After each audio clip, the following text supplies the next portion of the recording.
Welcome back to the Practitioner's Workshop. I realize that a large portion of you guys are visual learners, and I was describing a lot of things in the last couple videos that you would have to really picture in your head to understand what was going on. So I thought I would do my best to try and write it out. And I only have a very small little blackboard here, and so I can only write out the beginning. And this, what I wrote out is the very first number when you have a metal of any kind or an element. It starts with this first number, and like for silver and gold, is a 2. That 2 is a chemical composition, and modern science is, for some reason, not investigated it. They've tried to take pictures of it, and all they can get a picture of is light. But on a larger scale, it's a complex. And in order to build anything out of anything, you have to understand what the foundation is. And this is what I was talking about at the bottom of the board before. It was called Amun. And it's not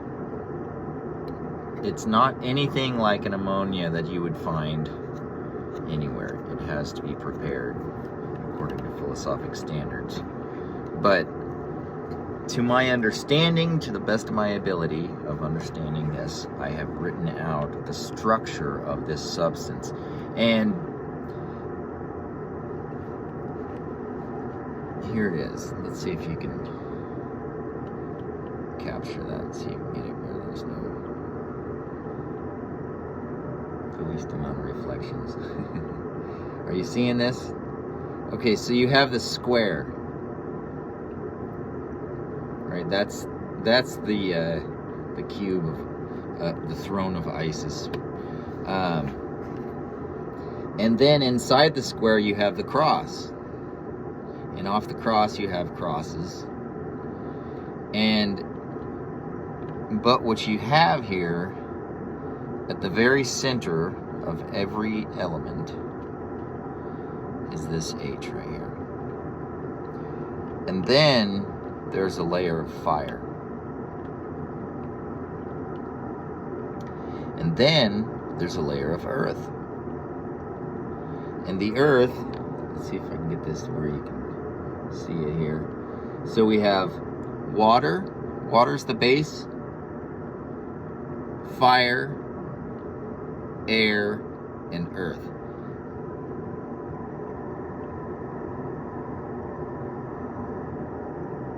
Are you seeing that?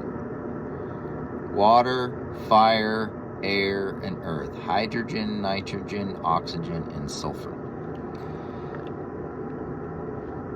And because, see how all the ends on all the outside of this structure is red ends all the way around? This element is blood red. Even though it starts with the H, the outside layer is red. And you could change the outside layer by taking off some of these reds and leaving just the blues on the outside. And then that would change it to something else. But I wanted to try and at least portray an understanding of what I'm trying to describe. When I talk about Amun, when I talk about ammonium, this is the root particle. See how stable it is? It's the most stable structure. And from this foundation, every element is born. Literally every element is born from this foundation. It's very simple, but understanding how to build it is phenomenal. Because it's not anything, it looks simple, but putting it to, once you understand it, it actually is. But until you know how to make each of these individual parts completely stable, And these parts, these red ends, are the least stable part of all elements. Because the NO, see that right there? That's an electron. That's binding the thing together. The NO, this is the glue that holds all elements together. And because the glue is made from a substance that boils at body temperature, I mean, if you go up to the temperature of a fever, it literally boils. And so if you notice the glue that binds everything together is this same thing. These are called electrons. And so when science looks at an element, they count how many of these there are. So they say 1, 2, 3, 4, 5, 6, 7, 8, 9, 10, 11. So then they would say that this element has an atomic number of X on that shell. And so, but it's these parts here, where these are at, that gives it its structure. And if the H's are on the outside, then it's really then it's a sphere. It's wet. And as you build onto the thing, it expands out spherical. And so, like pearls, I use the same ingredients to make pearls as to make gold. But the difference is, instead of decaying it down, I'm building it up. And the difference is pressure. So the pearl, because it's constantly expanding out, each layer is expanding, it is a perfect sphere when it's done. Whereas the gold, first you expand it out, and then you decay it down to make that oxide. Because the outer layer of gold is O's. And so, but it's actually an NO. So you see the red on the outside layer of the gold. If this was the outside layer of gold, it would have this. This is literally the outside part that you can see, and this O is the yellow. Is this making sense? And so it actually, my board wasn't big enough to make it all the way. And this is just the very center of the atom. This is the starting point of all of the work. Until you can make this product, you can't build anything else. And it's also how it's essentially the stem cell of every possible element. Every possible element. This is the stem cell.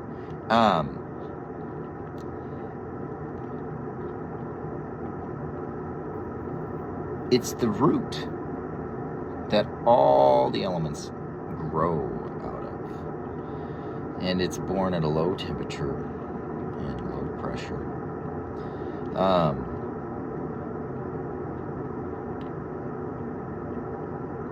Once you understand the root of things, then you can understand how they grow. Because each one of these circles with an S is what science calls a shell. So you would have, they would divide this structure up into an inside shell and an outside shell. So you would have, they would count the NOs, 1, 2, 3, 4. And so that they would say that the first number of this element was a 4, and then they'd put a little dash. And the little dash is this right here, is the S, right? And the little dash, it's so funny, the little dash, and they don't count this part of the element at all. But on the other side of the dash, you have more NOs. And so you have on the outside, it looks like I'm missing an O here, a couple of O's.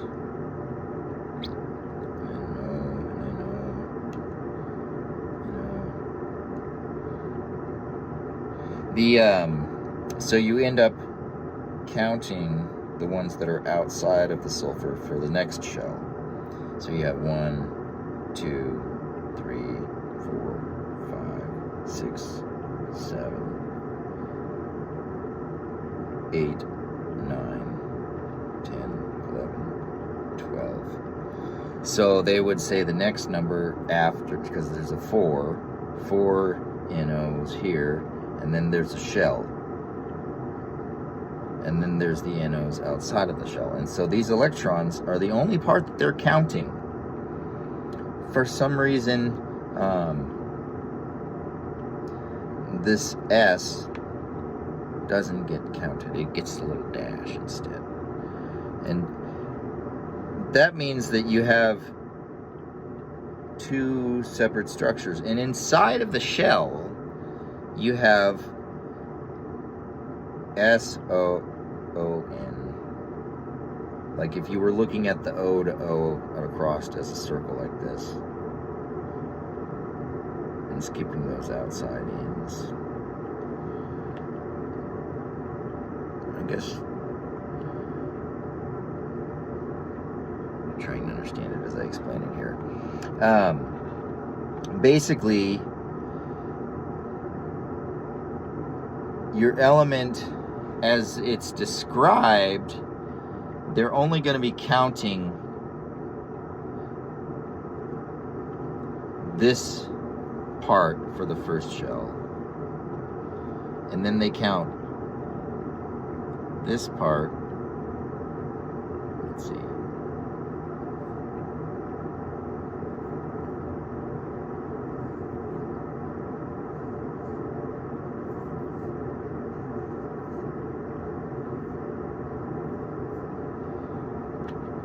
See how this is growing, and if it, but it's not flat. It's three-dimensional, right? And so each of these NOs we're going to call an electron, is what the science has decided. But if you notice, what happens is they're missing by only counting these parts of the matter. They're missing out on the part that's in between.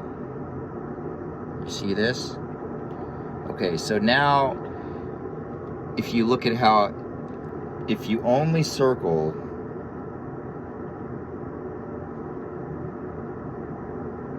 the NOs, but you don't circle their roots, basically what you end up getting is each of the NOs makes a sphere.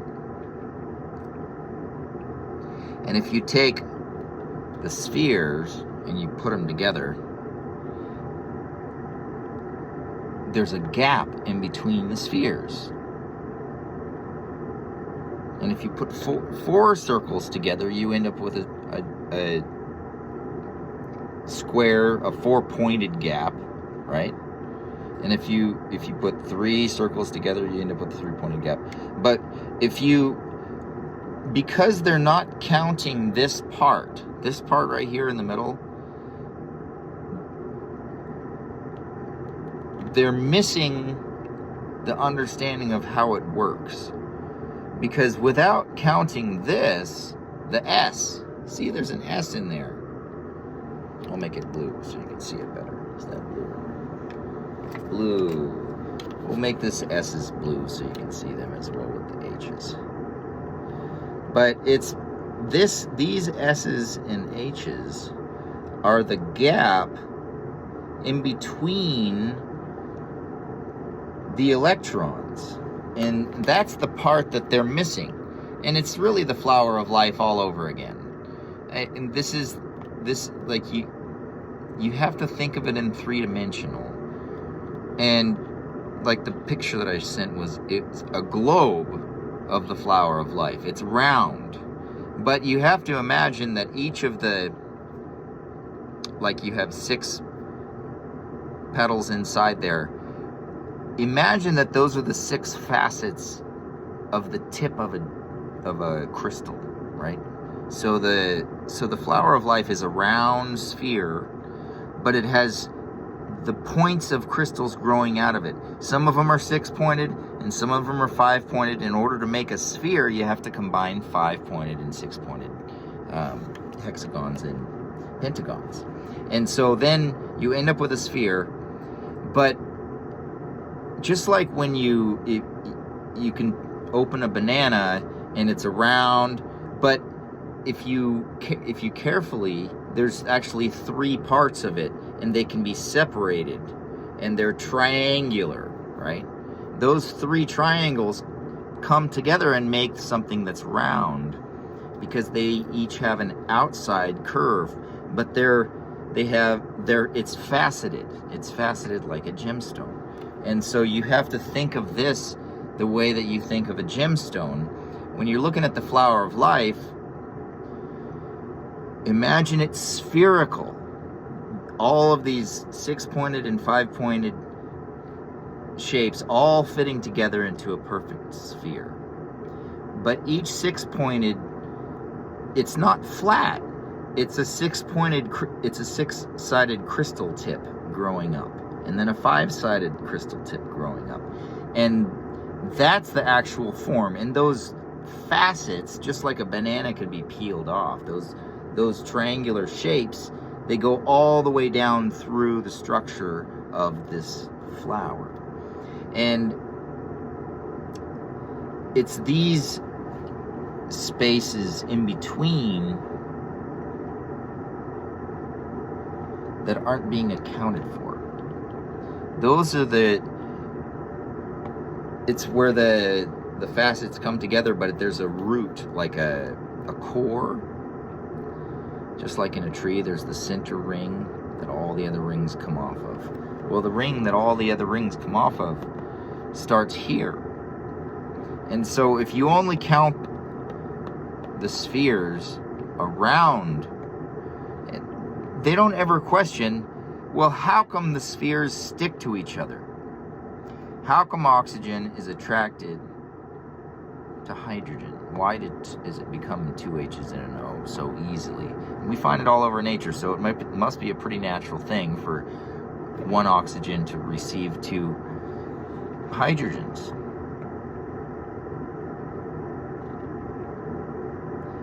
But when you start adding the structure here, the sulfur, and the sulfur it's the glue that holds everything together. It's the rebus. It's neither male nor female. Like, you have female and then you have male and then you have hermaphrodite. And it's over and over and over, and the more times you build the ring, the more layers you have in there, the more the structure changes. And what temperature you do it at will also change, whether you end up with 6-pointed points or 5-pointed points as a majority, or anything else. But the understanding of Amun, really, and this union of male and female is the Osirian myth. Like, this is Isis, and if you look at the window in the Cathedral Notre Dame, there's a woman in the center with a sun on her knee, and this H right here is the woman, and then there's the man. So you have the union of male and female to begin the growth of all things, right? I hope that was a little bit more understandable than just saying it with words, because like I say, pictures are easier to understand for a lot of people. So